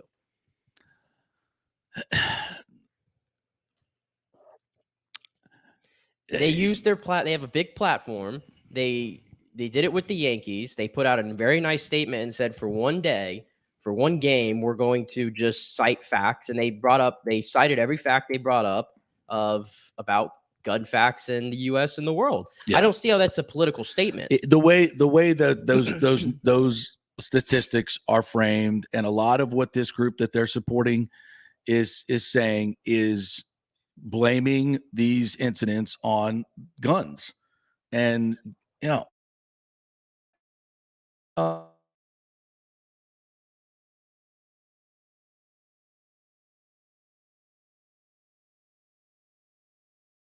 teams and our government officials not connect the two. It's something that bothers me, that it seems like we have to, it seems like now every corporation and every team and every player has to be involved in politics. And I just don't think it's the right venue. We have enough venues out there that we can discuss all of these things. I'm not really sure if sports teams should be taking official positions on certain political things that are very, very, like, for instance, last year's opening day, they put out the Rays put out a statement that said would be a great day to arrest the murderers of Breonna Taylor on opening day of a very promising season. To me, that's completely ridiculous and taking a side in what is a very contentious situation of supporting law enforcement or not supporting law enforcement. And you can have whatever your opinion is on that particular case. And there's been a lot of misinformation out on that case. It pissed off a lot of people, and you're injecting yourself into a hot topic, very emotional conversation as an organization that I'm not sure you need to do, because this is what normally happens. There's going to be backlash on it. And it's now our teams and athletes and everybody getting involved in these situations. Now, I've said it many times. Obviously, I think athletes should speak out for what they believe in 100%. But I don't necessarily think they should be doing it, within the venues of the actual sporting events. Like, for instance, Steve Kerr or whomever, they have plenty of time that they can use to talk about their particular and platforms to talk about their political beliefs. And it doesn't always have to be in conjunction with the actual sporting event that's happening. And I think when you delve into that, this is what you get. You get the back and forth. And is this what you want the Rays? So now we're not going to have a spring training facility in Pasco because everybody wants to blame DeSantis, but did the Rays not take the first step in this process? I'm saying that this probably wasn't going to go through either way if the Rays did this statement or not. Do we know that? I think there's enough background on it to say that it probably wasn't going to go through. I think this is DeSantis's way of making it his own little political statement by saying, and to be fair, we haven't heard from DeSantis on why he's going to do it. No, right. So I'm speculating, but it comes off as y'all put your 2 cents in on this subject. You crossed your line. Now I'm going to cross you. Right. That's what it comes off as. It's like the same thing that happened. And it becomes a tit for tat. Yeah. I hate, that's why I hate getting into these political, because I can't stand getting into these political arguments really. But in some of these things, I really don't think are that political. I don't think reacting to a a horrific mass shooting where 19 kids died and 2 teachers died and others injured. I don't think reacting to that with a statement of solidarity and just pointing out gun facts, I just don't see that as a political thing. And I think as a governor of one of the most important and biggest states in the country, it's just very tone deaf to me. And it just comes off as now we're just going to bicker. Like, it's a sports team that put out a statement. Like, I just, in the grand scheme of things, really, like, I don't know. That's my take on the whole thing. Yeah, and I get it. I totally get it. And I'd rather neither one of them be involved in it, to be honest with you. And I did think that their statement was very. I didn't think it. I mean, it could have been a lot more politically charged than it was. That's for damn sure. But I do think they did associate themselves with a group that maybe is more. Whether it's the correct perception or not, it's a group that is more associated with attacking this from a gun legislation perspective, and obviously there's going to be people entrenched on both sides on that. So you're getting into a very emotional situation here, and I think what DeSantis is doing, just like he did with Disney, is he's just saying, look, if you want to delve into politics, if you want to start using your power to promote certain political agendas that are certainly at odds with his agenda, I'm going to fight back with every tool that I have. And I think that's what DeSantis's constituents would want him to do. So again, if I'm the Rays, I tread lightly into any of these political endeavors, especially when you're trying to get a new stadium in downtown Tampa, where I'm pretty sure they were hoping that the state was going to pitch in some money as well.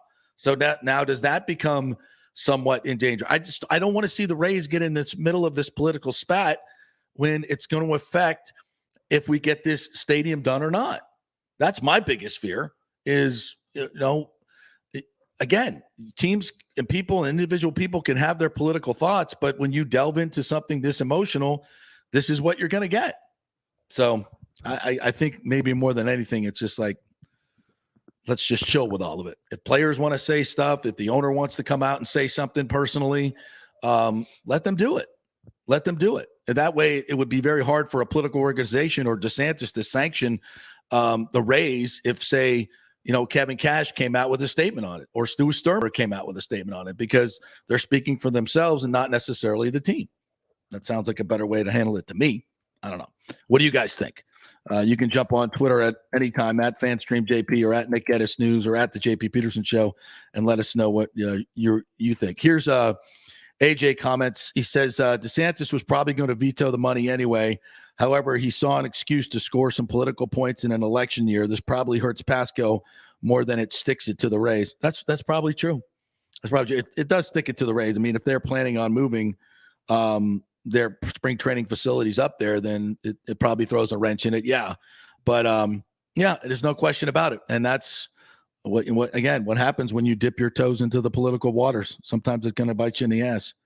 As for the game, though, the Rays had 16 base runners yesterday.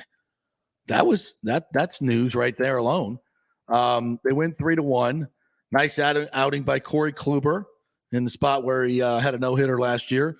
I was going to text you on this. So JP Feyereisen comes in the eighth inning and gets one out. I think he may have faced two batters, or maybe one.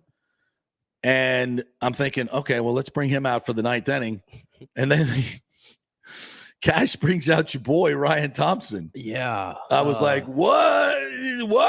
What are we doing here? We all collectively, I think, held our breaths a little bit. Two of the balls that were hit to Brujan were freaking rockets. Yeah. If there was any elevation at all on those, they're home runs. Yeah. He wasn't fooling anybody. Yeah. Kevin Cash has made some interesting decisions. I've seen a lot of interesting names in tight ball games late that I'm not ideal with seeing, I guess. But in some respects, I mean, listen, the Rangers were pushing a little bit in the seventh and the eighth. And I think the philosophy is, rather than having a set closer back there, let's just put our best guy in that high leverage situation, regardless of what it is. At that point. And but, I mean, I agree with that, but why not bring JP out for the ninth? Instead of the guy that's given up his last four outings have been disasters. You take, because Feyereisen, I think, only faced two hitters? I think so. I mean, Faced 2 hitters. Yeah. 2 hitters, yeah. Yeah, so clearly he's, you could bring him back for the 9th. He has not allowed a run. And you put Ryan I mean, he got the job done. But, yeah, like I said, a couple of those were absolute rockets. And Brujan made great plays. He really, really did. He had a hell of a day. Had an RBI double early on. It's interesting. We lose Wander Franco, and he goes out and has a game like that. So we had our shortstop not named Franco. Him and Taylor Walls basically single-handedly win games in the last week for the Rays. Yeah, the defense, which we've, again, been a roller coaster all year, was on the up end yesterday. Brujan made, I think 2 or 3 really nice plays. Yeah. If you recall, I think it was in the 4th inning, Jonah Heim off the wall, and Margot one-handed it and rifled it into second. Brujan with the tag. So when the Rays play defense, when they pitch, if they're going to give up 1 run, the Rays are going to win it more often than not. I mean, seriously. And I think in this series, they probably should have gotten out with a 3 out of 4, to be honest. But they end up getting the series split, even though they could not hit their way out of a paper bag the first 2 games. And 2 for 10 with runners in scoring position yesterday. 2 for 10. But Corey Kluber also very good. His last 4 starts have been nice. So he seems to be settling into that kind of number 3 role, I guess, that the Rays wanted. So some positives there. And you get Chicago now, the White Sox, that is, and not playing their best baseball either. Chicago, that is. They've lost 3 in a row, under 500 in the Central. A little shocking, but they've had some injuries. But again, another opportunity to get back in and to get back home as well. Yep. Tony La Russa comes home to his hometown. It's 76 years of age and still going strong. Still managing up a storm. I don't know how much longer. Yeah. I think every White Sox fan collectively is they got the pitchforks out for him. He's somebody, I will tell you, the game has passed him by. Well, he certainly turned him around last year. And where'd they go? I mean, last year I defended him against the whole firestorm. But now it's like every time he opens his mouth, it's like, why, Tony? Just why? That's what I get. I think the game's passed him by a little bit. Yeah, I mean, at that age, you wonder, but the results were pretty good. Talk about the antithesis of analytics. Yeah. I mean, there it is. We have an article here. This one kind of got by me. The Rays will choose between St. Petersburg or Tampa. Like this is still a choice. We'll get into that a little bit. We got Brian Bradley coming up at 11:30. So let's take a quick break. We'll come back on the other side. I want to digest this a little bit and see what's up here as far as which side of the bay they're going to pick. It's crazy stuff. And I heard a couple rumors this week about some other things that are going on in the city that I can't even believe. But we'll throw some of them out there when we come back. Stay with us.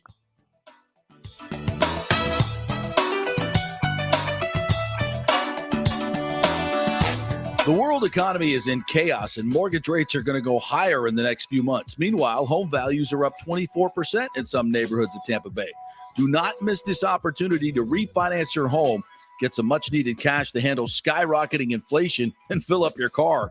Contact Scott Fitzgerald at American Mortgage Services. Even if you've recently refinanced, Scott can make the deal work because he charges no lender fees like the big boys do. He will also shop your loan around to dozens of lenders and get the best rates and terms. Let them compete for your business. The big banks charge huge lending fees. Customer service is simply a phone number with endless wait times. Scott is local and will personally take your call. Here's his cell phone number. Tell him JP said you could call.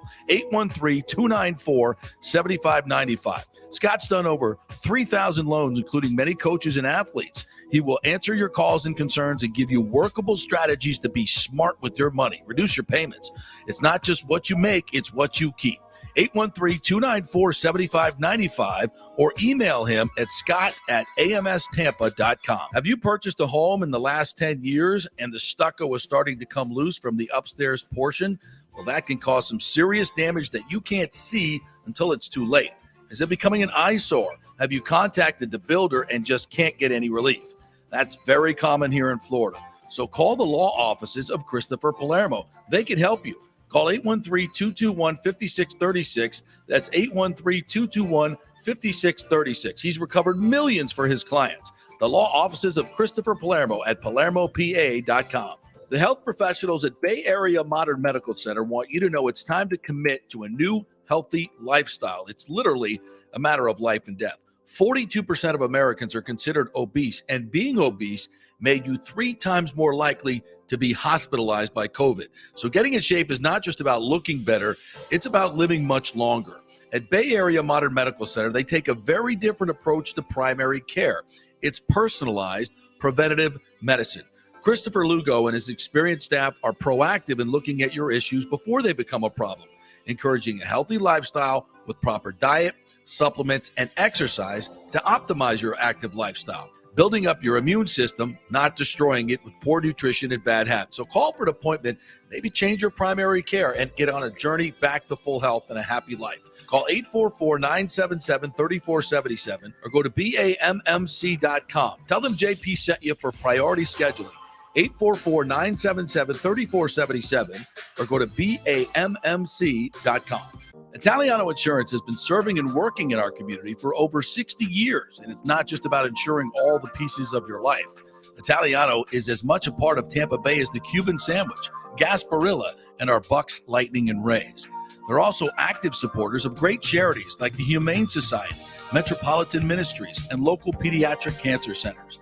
Hey, we all need insurance, so do business with a local company with a commitment to our community. Don't call some 1-800 number. Call Italiano and be greeted by one of your neighbors. That's 813-877-7799 or ItalianoInsurance.com. Named the Small Business of the Year by the Tampa Chamber. 813-877-7799. Cryptocurrency is all the rage today. The market cap for the industry is now over $1 trillion. And you read about people making millions of dollars, right?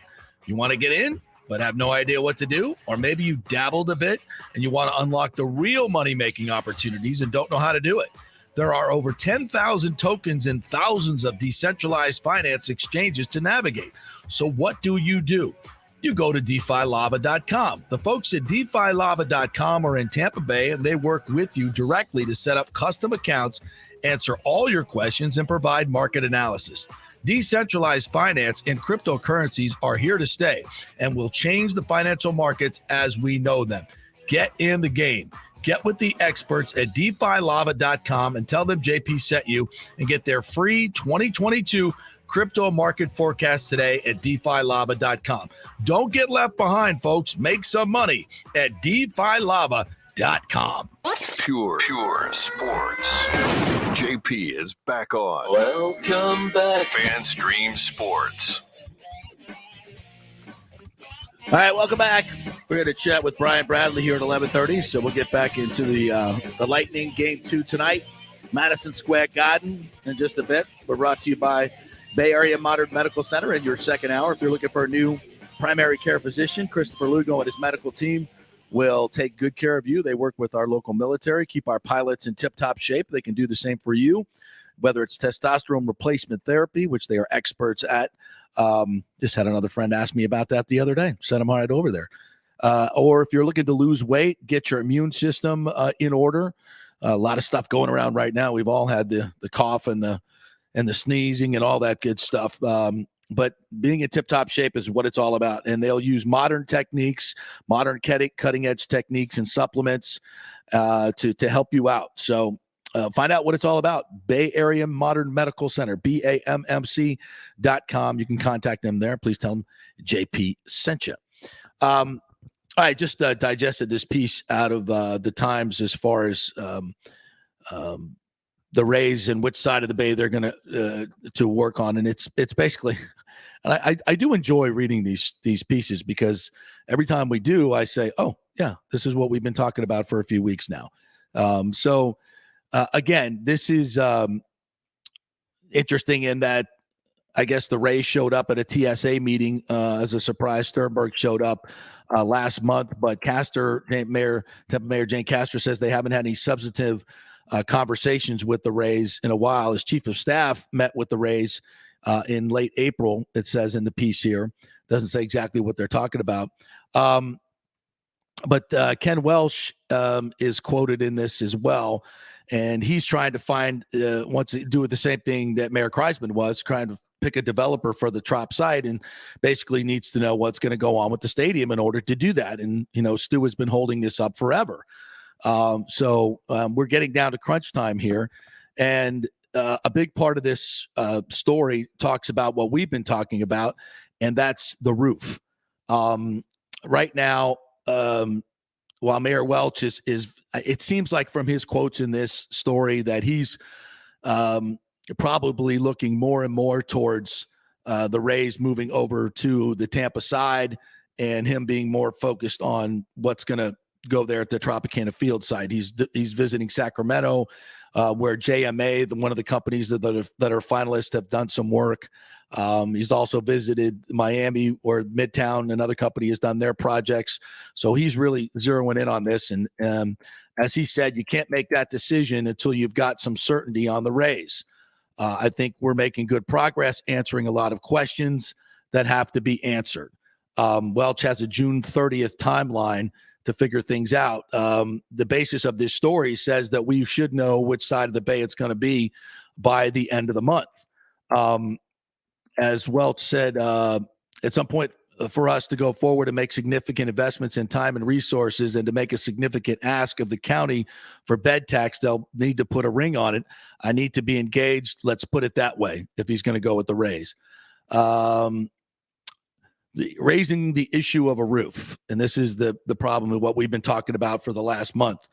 An issue, they write, that could be a deciding factor in the Rays' choice is the type of roof, which the team says is now a requirement for summer baseball. That's where Welch says he sees an advantage. Quote, particularly now that the Rays believe that you have to have a ceiling, I think we're making good progress answering a lot of questions that have to be answered. For instance, there's a concern over whether the former K-Force headquarters on East Palm Avenue in Ybor could work with a roof. Hillsborough officials think a, quote, rain shield, we've talked about this, something like a $90 million option described in a consultant's report earlier this year, is a workable option, Hagan said. A rain shield has been described by Castor to be similar to the roof at SoFi Stadium in Los Angeles, the site of the Super Bowl earlier this year. But he said that would require acquiring an adjacent piece of land leased by Tampa Electric Company to increase the stadium footprint, he said. The roof works at K-Force, but we need the Tico parcel, Hagan said, referring to the utility's parent company. Hagan said he has a scheduled meeting with Tico officials to discuss the matter. For a ballpark across the bay, Hagan said he expects the Rays to fully vet all their options. Hagan also said, however, the team knows for them to be successful and sustainable and long-term, it must be in Tampa. Unfortunately, St. Pete has been a failed business model. So, I mean, there's not a whole lot new in this article except to, at least not new to us. We've been talking about this roof issue for quite some time. I can't, for the life of me, think that Tico would not sell that property in order to get the deal done, to get the roof done. That makes all the sense in the world. Of course they would do that. And I think, Tico, I don't think that piece of land is critical to anything they're doing, and certainly could be relocated, whatever they have on that particular parcel. So I don't see that. I mean, if that's what after all these years, if that's what's going to hold up, and putting a stadium in the middle of a market as opposed to on the fringe of the market in a failed location, well, that seems just kind of stupid to me.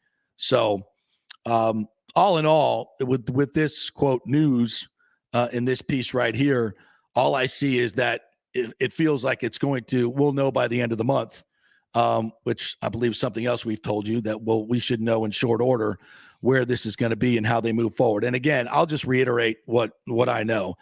Major League Baseball is not going to allow the Rays to build a stadium in St. Pete. All of this dalliance with St. Petersburg and Mayor Welch, with all due respect, I think it's a smokescreen, and it's still something that is trying to force Hillsborough County to come up with more money or get a better deal for the Rays and pit one city against the other. Now, Castor said that's never been part of it.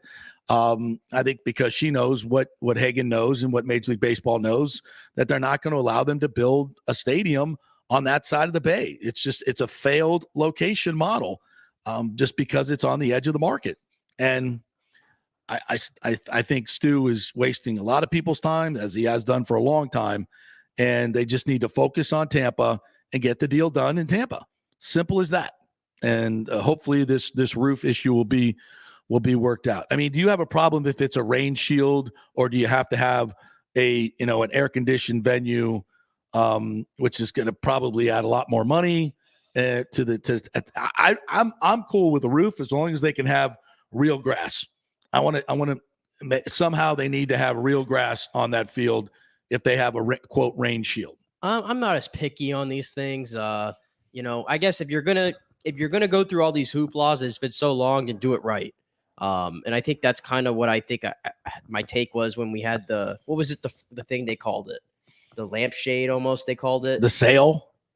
Not the sail, but remember like a couple weeks ago or maybe a month ago, there was a name that they called it. Stu might have said it maybe. I don't remember. It was like a lamp, almost like a lampshade. I think it wasn't that exact terminology, but you kind of get the point. And it kind of sounded cheap. Yeah. Yeah. I think if you're going to like go that cheap with it, then like, there's no point in doing that at this point.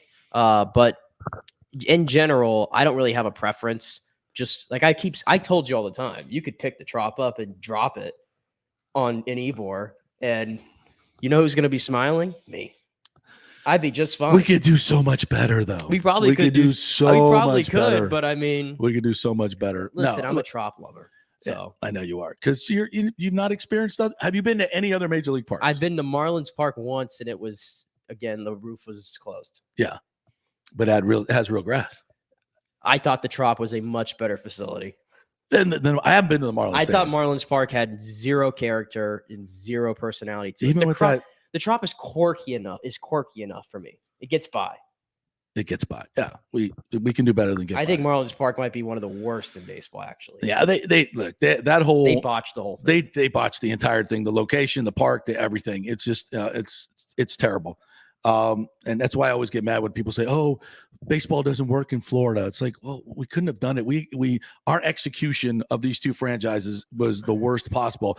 Let's start one in a baseball stadium, a horrible football stadium in Hard Rock, not a great location, and a terrible baseball stadium. That was a disaster. And then let's do the other one and put another terrible baseball stadium on the edge of the market and see if that works.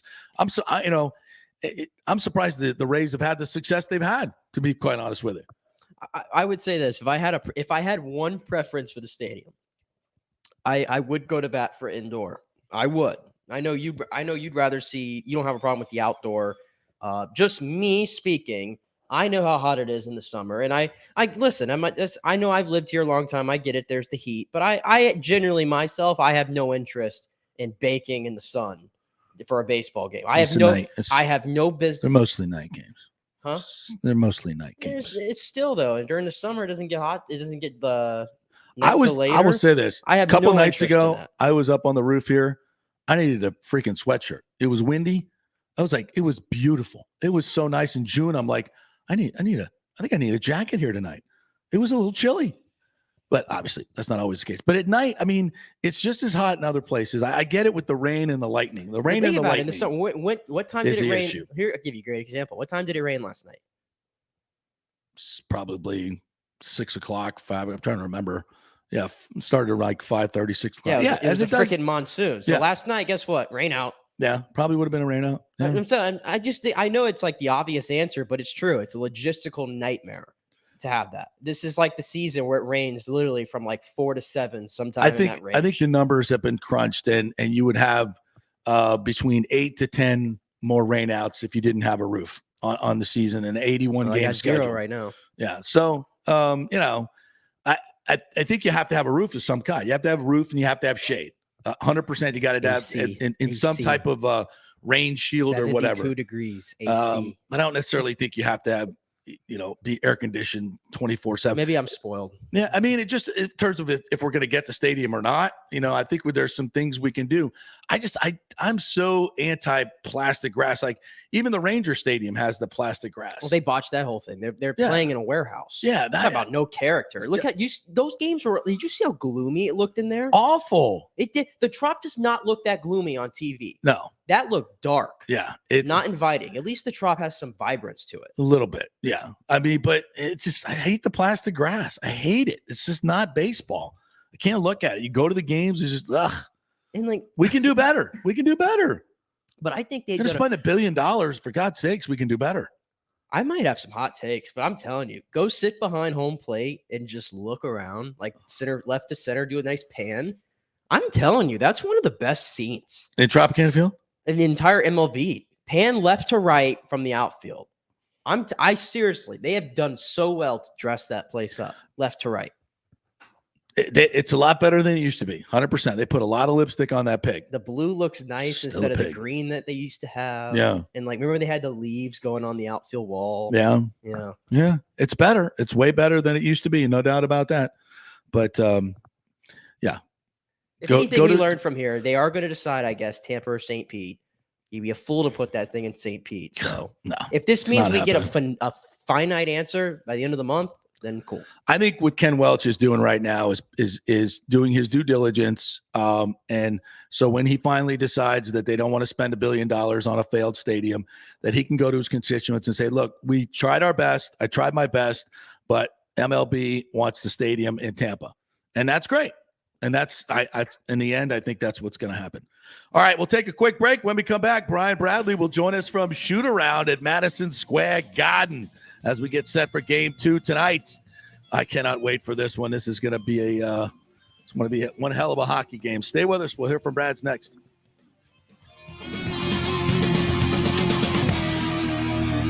The world economy is in chaos, and mortgage rates are going to go higher in the next few months. Meanwhile, home values are up 24% in some neighborhoods of Tampa Bay. Do not miss this opportunity to refinance your home, get some much-needed cash to handle skyrocketing inflation, and fill up your car. Contact Scott Fitzgerald at American Mortgage Services. Even if you've recently refinanced, Scott can make the deal work because he charges no lender fees like the big boys do. He will also shop your loan around to dozens of lenders and get the best rates and terms. Let them compete for your business. The big banks charge huge lending fees. Customer service is simply a phone number with endless wait times. Scott is local and will personally take your call. Here's his cell phone number. Tell him JP said you could call. 813-294-7595. Scott's done over 3,000 loans, including many coaches and athletes. He will answer your calls and concerns and give you workable strategies to be smart with your money. Reduce your payments. It's not just what you make, it's what you keep. 813-294-7595 or email him at scott@amstampa.com. The health professionals at Bay Area Modern Medical Center want you to know it's time to commit to a new healthy lifestyle. It's literally a matter of life and death. 42% of Americans are considered obese, and being obese made you 3 times more likely to be hospitalized by COVID. So getting in shape is not just about looking better, it's about living much longer. At Bay Area Modern Medical Center, they take a very different approach to primary care. It's personalized preventative medicine. Christopher Lou.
Great charities like the Humane Society, Metropolitan Ministries, and local pediatric cancer centers.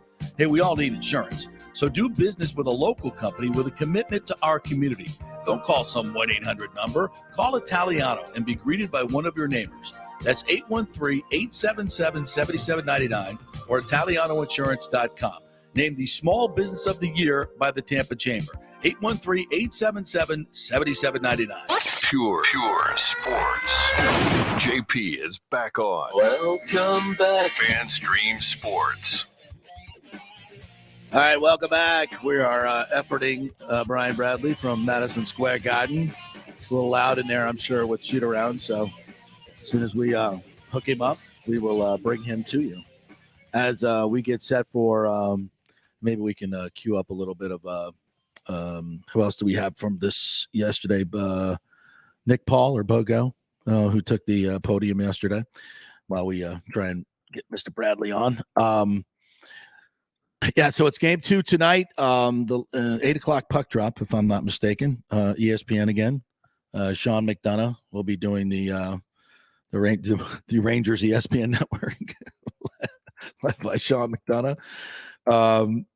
By the way, not very difficult. If you want to get your phone out, you can go to Lightning Radio on Twitter, and I believe you can find the call from Dave Mishkin and Phil Esposito there, and then you can sync that up with your TV if you have some type of a replay mechanism on your TV, which I do with Spectrum. Since I record the games, I can kind of go back and forth and I can sync it up. It's not too hard if it bothers you that much. I kind of like to listen to the national call just so I can, point out what a bunch of homers they are for the Rangers. I'm over it now.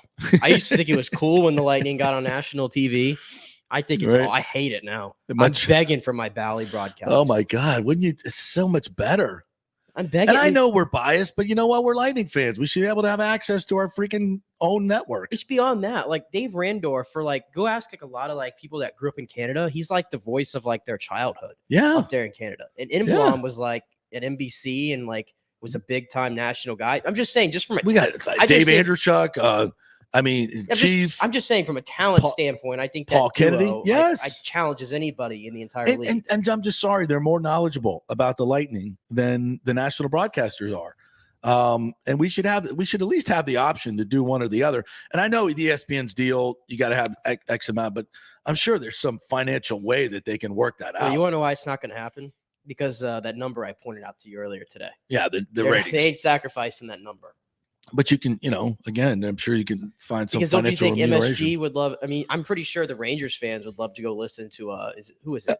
Dick Stockton or who is it? Sean McDonough. San Rosen. Yeah, there you go. But it's one of those two guys on their MSG. I'm sure they'd love to listen to him. So yeah, they would. Yeah, I don't know. With all these alternate broadcasts, you think we could have something? Can we get Sportsnet in the Americas? Can we just have it? We could just do an SAP.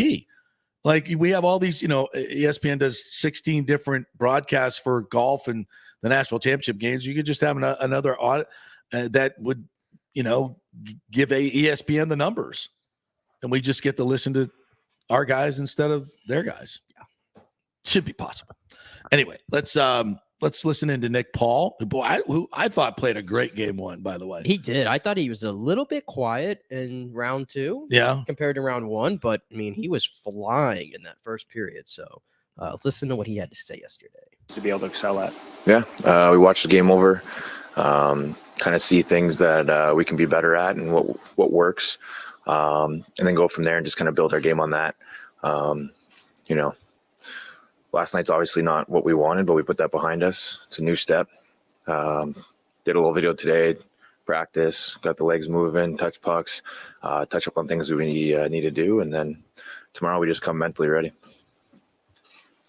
Sounds like an easy process. Last night, John was pretty adamant about Vasilevsky not being his fault last night. It was kind of more what was going on around him. Is there any concern because you guys have given up just the 3 goals in the 4 games in the previous series? How jarring was it to have 6 on the board last night, and what kind of bounce back do you expect from? Yeah, obviously you never want to give up 6, but it happens sometimes. They capitalize on their chances, and our job is to limit those chances. And the saves Vas needs to make are not cross ice, try to make a fantastic save. He pulls those out, but we want to limit those as much as we can. And I thought last night we didn't do that. So I think it's just little details we got to touch up on. And, we got to play strong defensively and detailed so that we're not giving those odd man rushes. Cause we have great players. They have great players. And when those guys get on the ice, they can make those plays. So definitely be aware who's on and just little details, just touching up so we don't give those opportunities up.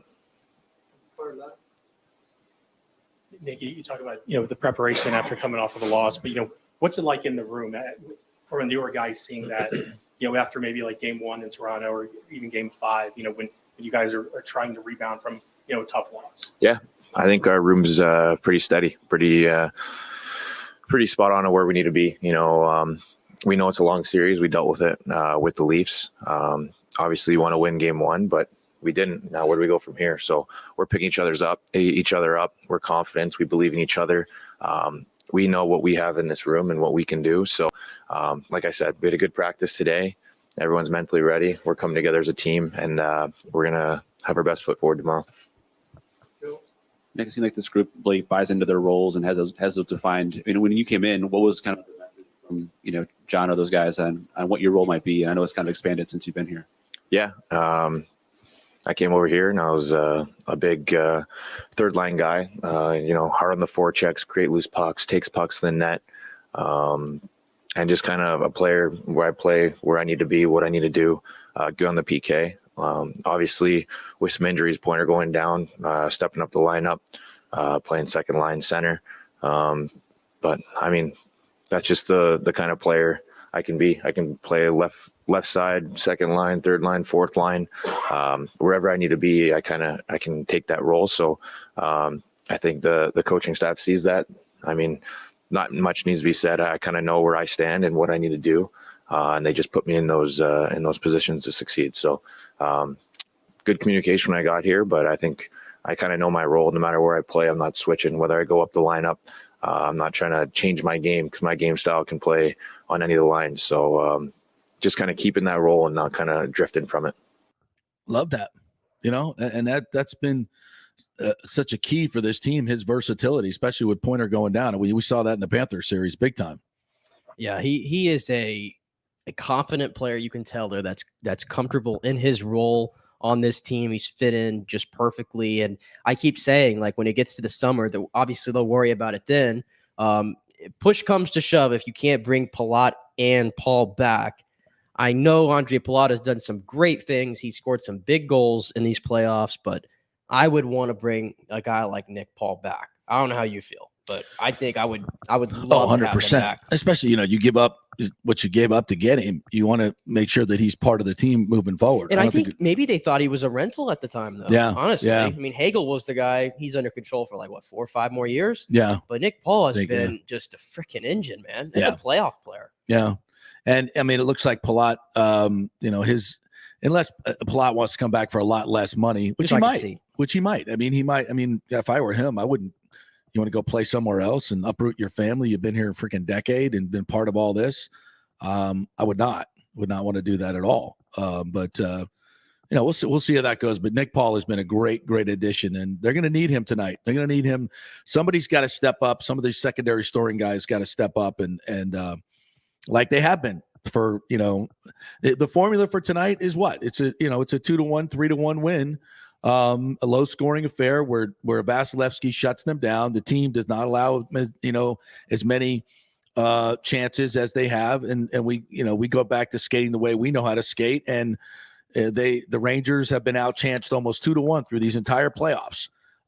But you still got to beat Shesterkin. You got 2 by him last game. He's not impregnable, but you can score on this guy. Yeah, it's not a lack of chances for the Lightning in that game 1. I mean, they had 39 shots. Yeah. They won the shot battle. They had more dangerous chances. They had some unlucky stuff happen with Hedman hitting the post. And like I said, Kucherov had 5 or 6 grade A chances. He's going to make those this time. At least one. The problem is just Shesterkin gave him nothing to go after. And we talked to Bradley, and he said, you got to start putting those pucks. He said that before game 1, that the key to beating Shesterkin is you got to beat him up top. And the one big goal the Lightning got past him was a Stamkos that went right over his shoulder. Yep. So clearly that's his weakness, and the Lightning have to find that out. All right. Well, we have a response from Governor DeSantis on the Pasco bill, and as we suspected, it's multi-pronged. It's not just about giving money to billionaire owners, which may make it harder for them to build a stadium in Tampa. but it's also about political activism. So here's straight from the governor's mouth today. So I don't support giving taxpayer dollars to professional sports stadiums, period. Boo. Boo. Boo. Boo. And so at the end of the day, that was just the decision that was going to be made. Now, companies are free to engage or not engage with whatever discourse they want, but clearly it's inappropriate to be doing tax dollars for professional sports stadium. It's also inappropriate to subsidize political activism of a private corporation. So I think, either way, it's not appropriate, but we were not in a situation where use of tax dollars for a professional stadium would have been a prudent use. And again, I set that limit as to what we were going to spend, and we made sure that we were doing it. And so what we try to do with these projects, is doing things that really are benefiting the community as a whole, more so than maybe one specific interest or one specific company. So it seems like you're absolutely correct that this was going to get vetoed anyway, but it was and as our listener AJ pointed out, it was a chance for DeSantis to score political points with his base. Yeah, Let's be real about it. But again, the Rays made the first move. The Rays made the first move, and this isn't the first time they've dipped their toe into politics. But here's the thing: he just admitted that it had to do with the fact that he doesn't want taxpayer-funded stadiums in the state of Florida. Mhm. If that's your position, that's your position. Yeah. There's no need to me putting the other thing onto it. There was no need for it. To me, it just comes off. It's just petty to me. It just is. Like I don't get it. I get it. Like he just said it. Like just leave it at that. But you saw the resounding applause he got when he said it. I mean, that's all it's for. That's his supporters. That's his base. That's all it's for. Yeah, but but I guess the bigger issue here, I would so try you put to say, no fault on the Rays at all. No, Okay. no. right. I guess the bigger issue I would have with this is, so if he's against tax funder paid stadiums in the state of Florida, I guess that relates to the Rays getting a stadium, because clearly that's a hot topic of why we don't have a stadium, is because we can't get taxpayers to. That's part of it. We can't get taxpayers to pony up money for it. Well, here's the devil's in the details, right? So this is state money, right? So is it, in his mind, is it beneficial for taxpayers in Pensacola to be footing part of the bill at Everhouse Small for a stadium in Tampa? No. Now, if local government that's going to benefit the most, i.e. Hillsborough and St. Pete, or in this case, if it's built in downtown Tampa, Hillsborough and the city of Tampa, yes, I think you can make a case that the city is better off having a baseball stadium and putting some public money into that, not all, but using it. Is the city of Tampa going to benefit? Are the residents of Tampa going to benefit from having the Rays move over here? My wholehearted opinion is absolutely. We've seen it in so many communities, and it's not just the money, the tax revenue that's brought in, but it's the halo effect. It's like in Atlanta. Like I bring this up all the time. In Cobb County, they hadn't built a new office building in over a decade. When the Braves announced, they've built 15 since. And all the tax revenue base of that is directly, I think, attributed to that stadium. Would those buildings have been built otherwise? I would suggest no, because it hadn't happened in a decade, and this was the catalyst to make it happen.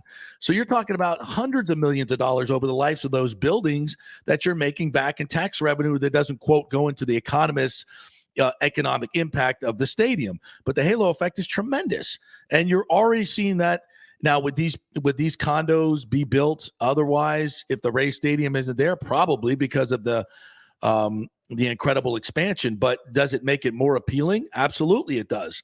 I mean, do you, as a resident of Tampa Bay, do you think you would spend, and what are user fees, by the way, not money that could go to police or roads or fire department or schools or anything? It's not that money. This is user fee money that is going to be paid by developers and the people that have a burger, have a beer at the stadium, and enjoy any of the area around it. Would I give my tax money, you're asking, Yeah. for that? Do you think that's a prudent use of quote tax money. Yeah. I mean, Yeah. I wouldn't have a problem with it. Okay. I seriously But don't. that's different than what DeSantis is saying. He's saying state funds. Well, I would add, yeah, that's true. I'm probably like not the best person to ask that question to. I'm not the most well versed with all that kind of stuff. But if the question was just straight up, would I use tax funds to pay for the stadium? I would 100% accept that. But I'm understanding that there are overwhelming majority who, for whatever reason, are not. Yeah. Yeah. I think you have to, again, if you just say tax money, of course, it's hard to justify using state money that comes from all over the state for this specific purpose. But if you're looking at local dollars that are, obviously going to enhance I believe that sports stadiums, I mean, look at Raymond James Stadium. I was about to ask you. $200 million we paid for that thing. I was going to ask That's you, like nothing. But how did that go over when that was built? 'Cause that was built before 51-49. We had a vote on it. It was very, very contentious, and that was actually with the idea that the Glazers were going to put in half of the stadium, which they never did, by the way, which was kind of weird. I don't that. But the vote was taken, and we spent $200 million to build that stadium. And look at what it's brought to this area. Know this: if we don't spend that $200 million for that stadium, we lose the Buccaneers. Yeah. So we never have the Super Bowl run of 2002. Those playoff games. There's no Outback Bowl. There's no national championship game. You're a minor league city. You lose your NFL team. Oh yeah. You don't explode as an area if you lose. And we spent $200 million on it. And at the time, that seemed like a lot of money. And right now, $1 billion or half of that, 350 to 400 million, which is I think what the public share is going to end up being of this. It seems like a lot of money, but 10, 15 years down the line, it's not. Especially when you amortize it over 30, 35 years. And that's where I come at the people in this area. It seems like there's an overwhelming majority that want to keep baseball in Tampa Bay, right? We talk about all the time how there's this great fan base. Sometimes you have to prove it with your pocketbook, man. I mean, you do. You really do. How bad do you want the team? Yeah, I understand we would love that if the owner would just say, yeah, here's $850 million out of my pocket. Here you go. We would love that to happen. What are the chances of that happening at this point? Well, he's not going to pay that much. That's what I'm saying. No. The chance of that happening right now, it's not a happening. measly 5% being optimistic. Yeah. So guess what? If it's going to get done, the fact of the matter is there's probably going to have to be public money come from it. Yeah, there's going to have to be. How bad do you want the team? I think it's a very important regional asset. I'm biased. All right, I'm a sports fan. I love the Rays, but I see the effect of what sports does to a community. I mean, have you not seen it over the past 3 years here in Tampa Bay? How it brings people together? I mean, if we don't build guess what? If we don't spend public money to build the Ice Palace, we don't have the Lightning. We don't have the Lightning at all. And look how much time and effort and emotion we put into these sports teams. I don't think people understand that. I mean, people want to say that we shouldn't be subsidizing billion-dollar billionaires. On the face of it, I get it. But the bottom line is, if we don't, some other municipality is going to do it, and they're going to enjoy the fruits of that endeavor. They're going to enjoy the run of the Rays to the World Series, the Bucks to. Look at we don't get 3 years of Tom Brady if we don't spend that $200 million. This is why understanding history and the way things happen is so important on every level.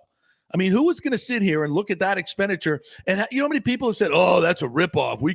I can't believe we're giving the Glazers that much money." Have we not benefited from it? Yes, they've made money. That's kind of how we pay. You know how many hundreds of millions we pay for our airport? I mean, that's obviously we put money into it because people, the people of this area use it. And we're going to use this stadium, and it's not going to just be for the Rays. It's going to be for a lot of other community things that are going to be involved. Everybody talks about Ybor City, how whatever reason it's unsafe, it's this or that. I don't like to be around Ybor. Yeah, I mean, if you want it to turn into this great up and coming community like so many other areas of Tampa Bay have, you put a Rays stadium in there, you put a million things around it, it works out. Yeah. Listen. To me. It has been far too long. The stadium should already be done, and we wouldn't be enjoying it this year. if he'd have just gone through with everything we did back in the day. And we would be enjoying it right now. Yeah. Hey, I think, is Bradley ready? Yeah, he's ready. He's ready. We're up against it, but honestly, Let's get it's him Friday. Let's just push through. We could push past a little bit. So. Yeah, well, let's get him on. Let's see what we can. We want to get him Madison Square Garden. The pucks are hitting the glass. So let me give him let him know I'm going to give him a call here on the air. And get him on. Yeah, we'll get him on. Right now. Here we go. Here we go. Live producing on our show here today. Hopefully this works. Because we should be able to get him on right now. Yep. It's good. I cannot wait for this game. It's Friday night. It's I'm not going to say it's a must-win game for the Lightning, but it's damn close to it. And I last night I'm watching the Avs dismantle Connor McDavid and shut them down like they were able to do. And I'm saying this was exactly what the Lightning are going to do to the Rangers. Is it working? He's not working. So yeah, we'll hopefully get Brian on here in just a second. And I remind you of these numbers. The Lightning are 10-3 in road game twos. They are 18-0 following a loss the last 3 postseasons. And they are a plus 36 goal differential in those 18 wins. We might have Brian here. Brian, are you there? Brian Bradley. Hey, you guys here? Yes, we're here. We got you, buddy. We got you. Live from Madison Square Garden. The great Brian Bradley joins us in previewing game 2. What's up, partner? Hey, how are you doing, JP? We're good. How's morning skate going? Well, you know what? Not many guys skated today. It was optional, so really just the Black Aces are on the ice, and Braden Point's out here right now. Oh, well, you were the first to tell us on the show the other day that you expected him to play, and moments after we hung up with you, he was out on the ice on Madison Square Garden, and everybody knew Braden Point might be coming back. What do you know? What do you see? Well, he looks pretty good right now on the ice, guys. He's skating around, and I mean, you know what? I know he's playing tonight, but I would say he's good chance to play on Sunday, if not Sunday, Tuesday for sure, I think. Awesome. All right. So what do you expect tonight? What adjustments do you expect the Lightning to make? We haven't talked to you since game 1. We're clearly, we expected there to be a little bit of rust, and I think that's what we saw. But the Lightning clearly have a great record in bounce back games here. So what do you expect to see tonight? What adjustments? I just think they need to play a complete game. I actually thought in game 1, he actually played really good in the first period. And we actually had a lot of chances. I think we outshot New York. And Shidorkin made a lot of saves. Like, he made 2 or 3 big saves. I mean, one was Stamkos had a great goal, but then Trouba blocked a shot that was going in. He could have had the lead 2-3-1 in the first period. I think they would have changed the whole game. And then, you know what, talking to the guys, they just said they couldn't find their legs in the second and third period. And we didn't play good at all. Like, they were almost the second and third period reminding me of game 1 in Toronto. It was just not good. Yeah. And what happens when you say you can't find your legs? Is this just a matter of not playing for 9 days? Your body just changes a little bit as opposed to playing every other night like the Rangers have? Yeah, you know what? And the thing about it is, the Rangers just came off a huge Game 7 win against Carolina. So they had a lot of adrenaline, emotion. The crowd was into it. I mean, you know what? It was a high. And I mean, you look at the records. I'll give you a stat here. In the last 10 years, I think, any team that has won a Game 7 and has played a Game 6 or 7 and has played a team that has swept in 4 or went 5 games and had over 7 days off, they're 0-7 or 8. The team that swept, that played a team that went Game 6. So no one has ever won Game 1 after winning 4 straight and having 7 or 8 days off. So we think tonight will be a better indication of how these two teams match up. Oh yeah, you know what? I like our team. I mean, if I look at every series we played in so far, Toronto is definitely a better team than the New York Rangers. I mean, maybe the difference is in goal, but overall, I think the Maple Leafs had a really good team, took us to 7 games. I mean, I'm not sure what we did or how we beat Florida in 4 games, but it was Vasilevsky played so good. And let's be honest with you, Vazzy played average in game 1. I mean, he only gave up 3 goals in 4 games to Florida. He gave up 6 in game 1 here. So this was not a Vazzy performance that we all expect. So I'm expecting us to come out flying tonight, get our legs. And I mean, if we play with pace, we play with tempo, I think the Rangers are in trouble. If we win this game, we're gonna take control of the series. And you know what? I think under John Cooper, if we win game 2 after the loss, we're undefeated. Yeah. In any series. Well, the last 3 years, we've lost game 1 4 times, and we've come back and won every series. So, this is nothing new for this team. And of course, 18-0 after a loss in the last couple of years. It's nothing new for this team. And for all the Rangers fans that were, already shining up the cup and putting their name on it after game 1, I'm like, not so fast, my friend. This series is a long way from over. So this is an experienced Lightning team, and I expect to see the best of them tonight. So. Oh yeah, for sure. They're chanting up. They're chanting up in the stands. Igor's better. That just got to piss Bazzi off because Igor's better. What? I don't get it. He's never won a Stanley Cup. No. He hasn't did any yet, so he's not better than Bazzi. And you know what? They're both Russian, so guess what? They both want to show everybody who the best goalie is. So I'm expecting Bazzi to pick his game up to a new level right now. Yeah, I think he was a little slow in game 1. Now, yesterday, when the Lightning were skating, they still had the score up on the ribbon board in Madison Square Garden. Do they still have the score? They got it up right now. Do they really? How petty is that? No, they got it. They haven't. Actually, I'm not looking at it right now, but they have the clock at 0-0. They had the clock at 6-2 yesterday. Oh, they did? And, I'll send you a picture. Yeah, so they've got it. They've got the shots 39, 34, 0-0. But they still have the goals by period. Rangers 3-1, 3-2, and the Lightning 1-1-0. So they still have some of that stuff up there. Interesting. Yeah, I don't know if that's the norm. I would think not. But if you want to keep poking the bear, that's fine with me. No problem. No problem whatsoever. All right. Yeah. So any other news coming out of there from Not New really. York? I think the guys are. I'm watching Braden Point skate right now. He actually looks pretty good. He just scored a nice one-time shot into the net. So, you know what? Honestly, I think he'll be playing Sunday. That's my gut feeling. He wants to play.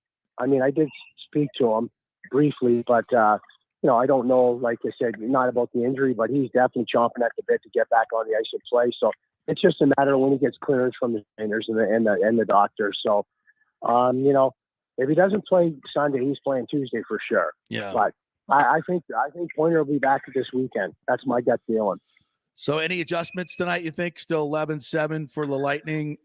Anything different tonight? And Kucherov got a couple of really good looks in game 1. I expect him to make a few adjustments to what Shesterkin's doing to him. Shesterkin came out way out and challenged him. So maybe Kucherov will have an answer for that. What do you think? Oh, yeah, no, for sure. Kucherov has 7 shots on goal. I mean, we had a couple really good looks at the goalie, and he's definitely a smaller goalie. He comes out and challenges really well. So, when the goalie comes out that much, you just got to take your time and make one move left or right. Exactly. And then, he's no way he can get back in the net. He's not like Bazzi. And a smaller goalie likes to go to a butterfly. And when he does that, the upstairs is wide open. Like, there's so many times where that puck gets up high, he's not getting it. But then again, on Bazzi, they scored 2 or 3 goals on Bazzi where they did a cross-ice pass one-timer in the net. Mm-hmm. And that's just so unlike Bazzi. I mean, and I was just like, wow, I never saw that in, the Toronto series or the Panther series. So I'm expecting a big game from Bazzi tonight, 100%. All right, Brads, we'll let you go. Thanks for chiming in. Appreciate it. We'll talk to you on Monday. How's that sound? After a big win Sunday. Sounds like a plan. Coming home to Tampa and tied 1-1. Yeah, bring it home, boys. I'll see you Sunday, partner. See you, bud. All right, go Bolts. Go Bolts. Great, Brian Bradley, right there. God, it's gonna be fun tonight. Wish I was gonna be there. Game 7. We were thinking about going up, but it's a lot of logistics to get into that arena, no doubt about it. So we'll maybe if there's a game. There'll definitely be a game 5 up there. So that could be a possibility. And maybe even a game 7, which would be epic. All right. Our thanks to Scott Carter from FloridaGators.com who joined us at 10:30. If you're a Gator fan, love to hear that conversation. You can check it out on our website, FanstreamSports.com. Just re-listen to the show. Download it. We have our own dedicated app. Download the app, FanStream Sports, all one word. And you can listen to the show anytime. Just tap that app. And, of course, Brian Bradley just joining us there. Great job, Nick Geddes, all week. You guys have a great weekend. Go Rays. Go Bolts. Talk to you on Monday.